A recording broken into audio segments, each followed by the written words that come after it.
Army chief का पहला सरकारी दौरा, पाकिस्तान हाउस में हलचल, अमेरिका सिफारत खाना दौरानी और एजेंडे के बारे में खामोश। Chief of army staff general Syed Asim Munir अपने सरकारी दौरे पर अमेरिका पहुंच गए हैं।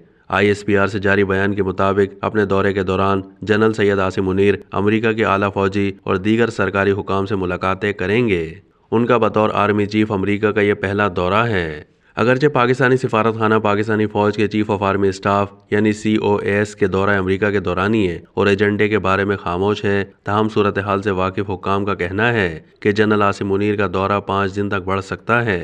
इस दौरान वो अमरीकी महकमा दिफा के आला हुकाम और कौमी सलामती के हुकाम से मुलाकातें करेंगे। अगर माजी का कोई इशारा है तो COAS अमरीका में पाकिस्तान के सफ़ीर की सरकारी रिहाइशगाह पाकिस्तान हाउस में मुख्तलिफ थिंक टैंक के अमले और अमरीकी कांग्रेस के अरकान से भी मुलाकात करेंगे। इम्कान है कि COAS अपने सामईन को इलाकाई और इक्तिसादी सूरत हाल पर पाकिस्तान के मौक़िफ़ से आगाह करेंगे। इस बात का भी कभी इम्कान है कि chief of army staff diaspora के मेंबरान से भी खिताब कर सकते हैं। इजलास का एजेंडा मुमकिन तौर पर अफगानिस्तान में पनाह गाहें तलाश करने वाली दहशतगर्द तंजीमों से लड़ने के लिए पाकिस्तान की कोशिशें होंगी और काबुल में तालिबान के साथ मुल्क के सलामती से मुतालिक ताल्लुकात होंगे।